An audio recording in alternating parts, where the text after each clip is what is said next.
মেয়েদেরকে নিজের পায়ে দাঁড়ানোর যে একটা সাহস যোগাইছি, তাদেরকে আমি একটা প্ল্যাটফর্ম করে দিছি, এটাকে আসলে তেমন একটা কেউ ভালোভাবে দেখে না। শুধু 100 জন সেলার বা উদ্যোক্তা যদি 1000 টাকা করে দেয়, আমাদের 1 লাখ টাকা ফান্ড এমনিই চলে আসে।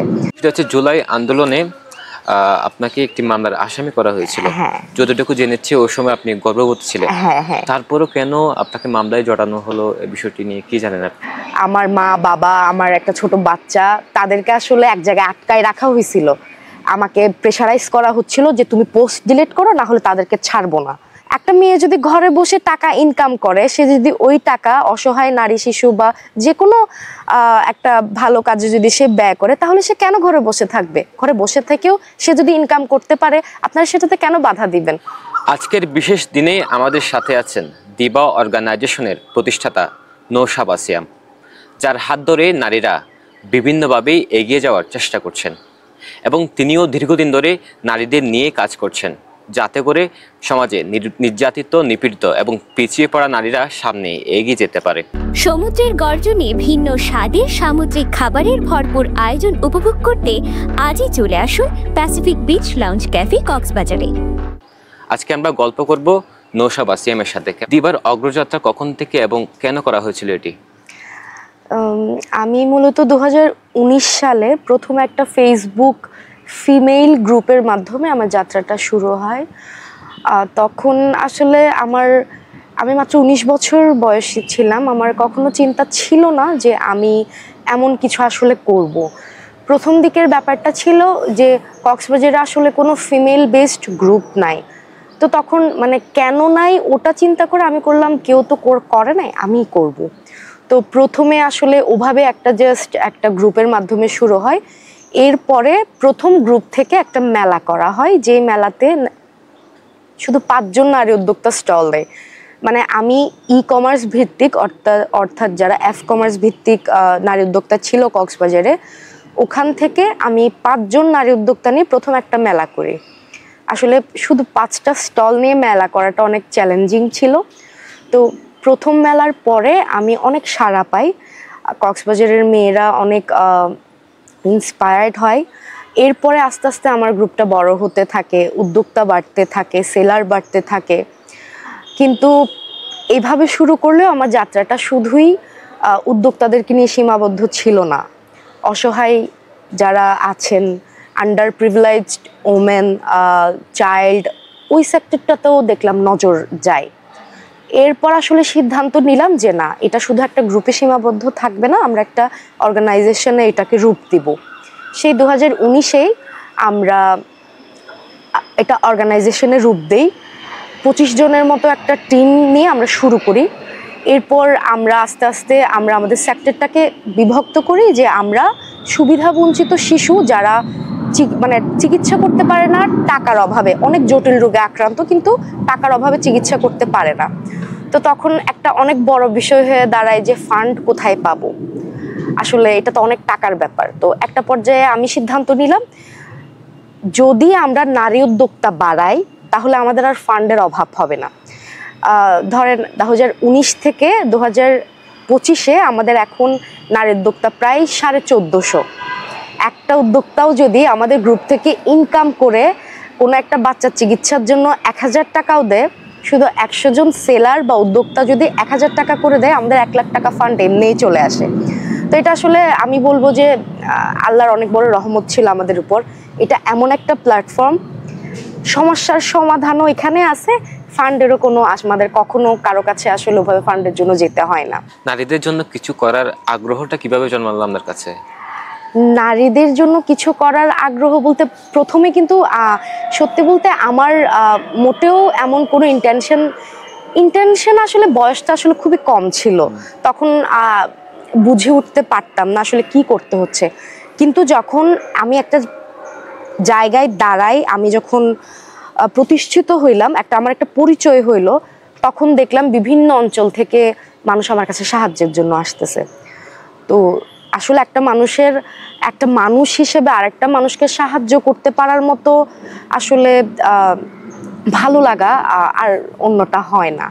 তো তখন আমি বললাম, পৃথিবীতে অনেক মানুষ আছে, আল্লাহ কতজনকেই এই সৌভাগ্যটা দেয় যে আমি একটা মানুষে আমি আরেকটা মানুষের সাহায্যে আসবো, সাহায্য করতে পারবো, বা তারা মানে আল্লাহ আমাকে কোন পজিশনে নিয়ে আসছে যে একটা মানুষ বিপদে পড়লে সে আমাকে মনে করতেছে, অথচ সে আমাকে হয়তো পার্সোনালি চিনে না, যে সে শুধু আমার নামটা শুনছে।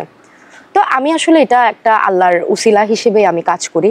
আমি আমার জীবনের সব কিছুই আমি মনে করি, আমার জীবনের আমি যা কাজ করছি আমি মনে করি যে আল্লাহ চাইছেন বলে আমি এত দূর আসছি। তাছাড়া এটা বলা বাহুল্য, কক্সবাজারের নারী উদ্যোক্তারা আমাকে যথেষ্ট সাপোর্ট করছে।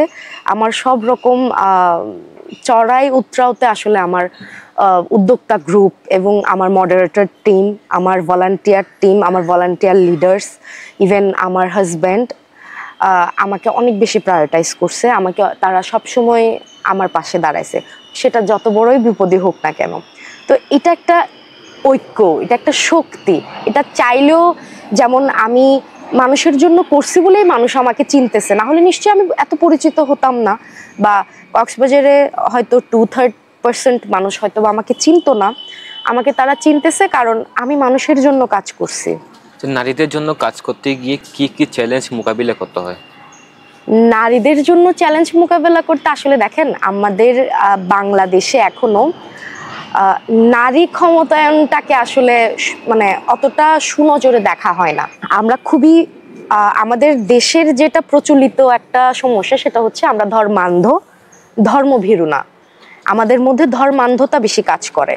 অর্থাৎ এই যে আমি মেয়েদেরকে যে আমি কক্সবাজারে সেই 6 বছর আগে থেকে যে আমি মেয়েদেরকে নিজের পায়ে দাঁড়ানোর যে একটা সাহস যোগাইছি, তাদেরকে আমি একটা প্ল্যাটফর্ম করে দিছি, এটাকে আসলে তেমন একটা কেউ ভালোভাবে দেখে না। যার ফলে আপনারা দেখতে পারবেন যদি দিবা অর্গানাইজেশনে কোনো নিউজ হয়, সবচাইতে বেশি বাজে কমেন্ট, সবচাইতে বেশি মানে মন খারাপ করার মতো কমেন্টগুলো কিন্তু নিউজেই আপনারা দেখতে পারবেন। তো সবচেয়ে বড় বাধা আসলে আমি সামাজিকভাবে পাইছি। কক্সবাজারের একমাত্র হসপিটাল যেখানে রয়েছে ICU, HDU, CCU, NICU, PICU, সংকটাপন্ন নবজাতকের জন্য স্ক্যানো, ক্যান্সারের কেমোথেরাপি সহ চিকিৎসা সেবার সমৃদ্ধ আয়োজন। এই যে মানে মেয়েদের ইনকাম করার বিষয়টা কেন জানি একটা শ্রেণীর লোক অত ভালোভাবে দেখে না। কেন দেখে না, এটা আসলে এই প্রশ্নের উত্তর এখনো আমি খুঁজি। আমি যতদিন পর্যন্ত আসলে সামাজিক এই একটা অবক্ষয়, এটাকে আমি সামাজিক অবক্ষয় হিসেবেই দেখি। কারণ অনেকে হয়তো বা এটা ইসলামিক দৃষ্টিতে বলে যে মেয়েরা ঘরে থাকবে, মেয়েরা বাইরে কেন বের হবে। এটা আসলে এটা একটা ধর্মান্ধতা। এটা আপনি কোনোভাবে একজন প্রকৃত ধার্মিক হতে পারেন না যদি আপনি ইসলামিক ইতিহাস না জানেন। ইসলামের অনেক মানে গুরুত্বপূর্ণ এমন অনেক মহিলা আছেন, মানে ছিলেন, যারা আসলে ব্যবসা করতেন, সব রকম ধর্মীয় নিয়ম মেনেই তারা ব্যবসা করতেন। কিন্তু এইটাকে বর্তমান সমাজে আসলে একটু টুইস্টেড করে মেয়েদেরকে আসলে খুব বাজেভাবে দেখা হয়। সবচেয়ে বড় আসলে আমার প্রতিবন্ধকতাটা ছিল হচ্ছে পাবলিক কমেন্ট।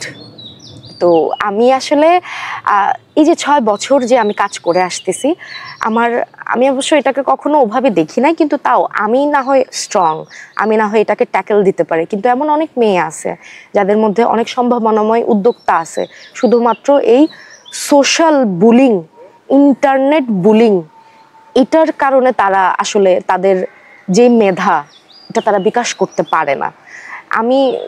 আমি আশা করতেছি কখনো হয়তো আমাদের সমাজটা একদিন পরিবর্তন হবে, হয়তো বা নারীদেরকেও ওই মর্যাদাটা দেওয়া হবে যেটা তারা আসলেই প্রাপ্য। আচ্ছা, আমরা কয়েক মাসের পেছনের গল্পে যাই। সেটা হচ্ছে জুলাই আন্দোলনে আপনাকে একটি মামলার আসামি করা হয়েছিল। যতটুকু জেনেছি ওই সময় আপনি গর্ভবতী ছিলেন। তারপরও কেন আপনাকে মামলায় জড়ানো হলো, এই বিষয়টি নিয়ে কি জানেন আপনি? হ্যাঁ, আমি এটা নিয়ে আসলে আমি কখনো এটা নিয়ে আসলে হই নাই, পাবলিক আমি কখনো হই নাই। যেহেতু আজকে এই প্রশ্নটা আসছে, এটা আমি বলবো। এটা একটা যখন হয় কি বলে 16 তারিখ যে ঘটনাটা হয়, তো আমি আসলে জন্মগত বিপ্লবী, জন্মগত প্রতিবাদী। যখন থেকে আমি প্রতিবাদ করা শিখছি, তখন থেকে আমি আমার মানবিক দিক থেকে আমার যা যা প্রতিবাদ করা প্রয়োজন মনে হয়েছে আমি সোশ্যাল মিডিয়াকে কাজে লাগাই, আমি সব কিছুর প্রতিবাদ করছি। বর্তমানের সবচেয়ে বড় শক্তি হচ্ছে ইন্টারনেট, এটাকে আমি কাজে লাগাইছি। তো ওই যে ঘটনার যেটা হয়, শিক্ষার্থীদের উপর যে হামলা হয়, ওটার আমি তীব্র প্রতিবাদ জানিয়ে আমি হচ্ছে ফেসবুকে পোস্ট করি, আমার পার্সোনাল আইডি থেকে আমি পোস্ট করি। আমি বিভিন্নভাবে আমি এটার প্রতিবাদ জানাই। আমি আসলে একটা পোস্ট করেই থেমে থাকি নাই, আমি কন্টিনিউয়াসলি এটা নিয়ে, যেহেতু আমি গর্ভবতী ছিলাম, আমার পক্ষে তো আসলে মাঠে নামা তখন সম্ভব ছিল না। যদি সম্ভব হতো আমি অবশ্যই, যারা আন্দোলনে ছিল আমি নিজেও আন্দোলনে আমি যোগ দিতাম। তো এরপর হচ্ছে আমাকে নিয়ে আমি যখন পোস্ট করি, যেহেতু 6টা বছর ধরে আমার একটা আলাদা একটা জনশক্তি কিন্তু আমার আছে, যে আল্লাহর রহমতে এতটুক আমি একটা বিশ্বাসের জায়গায় আছি যে আমি একটা জিনিসের প্রতিবাদ করছি মানে আমি সঠিক, মানে এই বিশ্বাসটা আমি অর্জন করতে পেরেছি। যার কারণে ওই যে ফ্যাসিবাদী যারা ছিল তারা চিন্তা করতেছিল যে এই মেয়ে যখন আওয়াজ তুলতেছে তার মানে তার যে একটা জনশক্তি আছে, তার যে একটা প্ল্যাটফর্ম আছে। আমার প্ল্যাটফর্মে আমার গ্রুপ মেম্বারে হচ্ছে 37,000, 1400 নারী উদ্যোক্তা, মডারেটর আছে প্রায় 10-12 জন, তাছাড়া আমার একটা সুপরিচিতি আছে। তার মানে হচ্ছে একটা পুরা জনশক্তি আমার জন্য কাজ করবে, বা তারা আমার কথাটা শুনবে, তারা তাদের বিরুদ্ধে চলে যাবে। ওই যে আমার একটা ইনফ্লুয়েন্স, আমি যে তাদের বিরুদ্ধে কথা বলতেছি আমাকে দমানোর জন্যই। ইন ফিউচার যেন আমি কখনোই ফ্যাসিবাদীদের বিরুদ্ধে কোনো কথা না বলি, কোনো পদক্ষেপ না নেই, ওটার জন্য তারা আমাকে আটকানোর জন্যই আসলে তখন তারা আমার নামে এই মামলাটা করে। এই মামলাটা করার কারণে আমার অনেক সেলারকে তারা হেনস্থা করছে, আমার মডারেটরদেরকে হেনস্থা করছে। আমাকে মামলা দেওয়ার পর আসলে আমি দমে থাকি নাই। আমি এরপরও আমি বলছি যে এটা অন্যায়, আমি অন্যায়কে অন্যায় বলবো, আমি এটাতে মাথা নত করব না। রয়েছে 24 ঘন্টার জরুরি বিভাগ, দেশ সেরা বিশেষজ্ঞ চিকিৎসকের সমন্বয়ে সর্বাধুনিক চিকিৎসা সেবায় আপনার পাশে ইউনিয়ন হসপিটাল। কিন্তু পরবর্তীতে গিয়ে এফেক্ট আসছে হচ্ছে আমাদের গ্রুপের মেয়েদের উপর। তারা অনেক হেনস্থার শিকার হয়েছে, পারিবারিক, সামাজিক। তারপরে হচ্ছে অনেককে থানায় নিয়ে যাওয়া হয়েছিল, অনেককে হুমকি দেওয়া হয়েছিল। তখন যে ছাত্রলীগের ছেলেরা ছিল তখন তারা মেয়েদেরকে মানে সোশ্যালি বুলি করতো। তারা তাদেরকে বলতো যে তোমাদের নেত্রীকে তো মানে তোমাদের অ্যাডমিনকে তো মামলায় জড়ানো হয়েছে, এখন তোমরাও পার পাবা না।